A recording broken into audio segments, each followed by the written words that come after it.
I hope you're all doing well today, and welcome to another snow survival video in Fallout 4. Snow survival has been getting more attention than I originally expected it to, and now being in revision 6, I thought this would be a good time to talk about some of the changes I've made to the collection, so newcomers know what to expect, and those of you that have been playing since the early revisions understand the major changes and may start noticing some of the smaller tweaks I've made. Before we dive in, as always, I'm eager to hear what you like or dislike about the collection, along with any suggestions you may have on how to improve it, or any mods you'd like to see added. After all, I did create this collection both for myself and to give others something interesting to play during this lull in the gaming world. So without further ado, let's dive in. One of the biggest changes I've made since the early versions is getting rid of better locational damage. It's an outstanding mod, but having to pick and choose which features to use from it and from MAME was a bit unintuitive, especially for someone unfamiliar with either mod. So after some testing, I decided to make full use of MAME systems for a little harder and more immersive experience. Another bigger change was the removal of Project Mojave.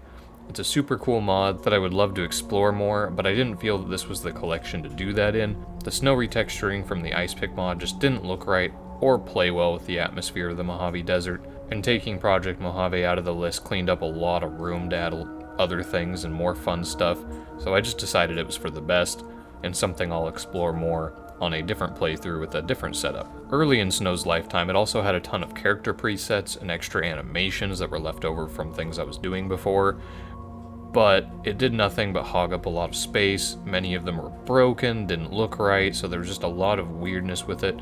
So I decided to remove all except for a few that were necessary for some NPC replacers, and that just saved a lot of space. But because of that, you should have a very easy time adding any presets you'd like. It really shouldn't be difficult at all. It should be pretty much a drag and drop in, make sure you have your requirements, and you should be able to play with whatever characters you wish in your survival journey.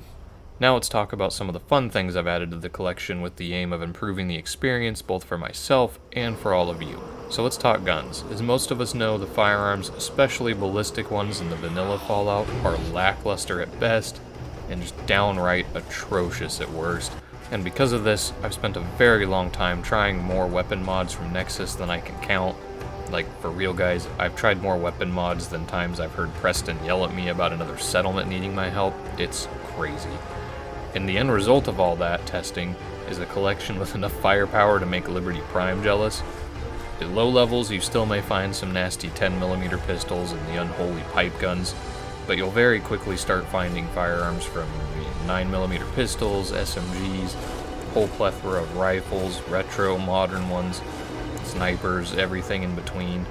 Got just a whole lot, and most of them are fantastic. And I have my personal favorites among the weapon mods, but any I found that were well made or fit in well with the Commonwealth and with Fallout 4 in general, I went ahead and added to the collection. So there are some that aren't my top favorite ones. Most all of them that are in the collection are very solid and well-made weapon mods, so there's a lot of variety. The last main theme I wanted to convey to players was a sense of immersion, but immersion is a tricky thing. On the one hand, being hosed down by a minigun-wielding super mutant and walking through it barely scratched is silly and leaves combat feeling very shallow, but on the other hand, getting clipped by one stray 38 caliber round from some pesky drugged-up raider with a taped-together pipe pistol and being sent straight to the hereafter is frustrating and very unfun, so finding a good balance was very difficult. There's always improvements to be made, but between using the MAME light system and tweaking a few of the damage settings in-game, I found a nice sweet spot where enemies in large groups or stronger units should be feared, but using the gear at your disposal and a bit of tactics and planning will have you coming out on top in most encounters. At least to me, it's feeling fairly balanced at the moment, and I'm really liking how it feels. The other major way I've tried to add to immersion in a fun but not difficulty spiking way is with audio and feedback. So all the music in the game has been changed to the soundtrack from the Stalker series, and it fits beautifully. I really like the way it turned out, changing the music. It's just awesome. Many other additions, such as heavier footsteps, your character making more sounds when injured, little things like bullet cracks, they echo in the distance because of our reverb and ambience noise change. Aiming down sights has a little bit of extra noise to it as if you were, using full kit and having a weapon drawn. Makes some noise with your gear, more noticeable sound. It added to the feeling of being in the world. I just really enjoyed all the extra little character noises and world noises. It makes it really fun. I really enjoy it. And at the end of the day, that's what really I wanted to create here. A Commonwealth that pulls you into it every moment of your survival, makes you feel the pain of your mistakes, but also lets you feel the satisfaction of a well-earned victory. And at least right now in my playtesting, it really feels like I found that nice little sweet spot between immersion and fun without breaking the line one way or the other. So though this doesn't detail every tiny little change and addition and takeaway I've made to the collection, this gives you kind of just an overall view of what I'm trying to do with it and what has been majorly changed or added. So hopefully this gives you a better picture of what you're in for playing Snow Survival. And thank you so much for making it to the end of the video. I really appreciate you watching. And as always, the link to Snow Survival is in the description, so you can try it out for yourself, see all the wonderful mods made by the community, which I highly recommend checking out the modders and showing them your support if you can.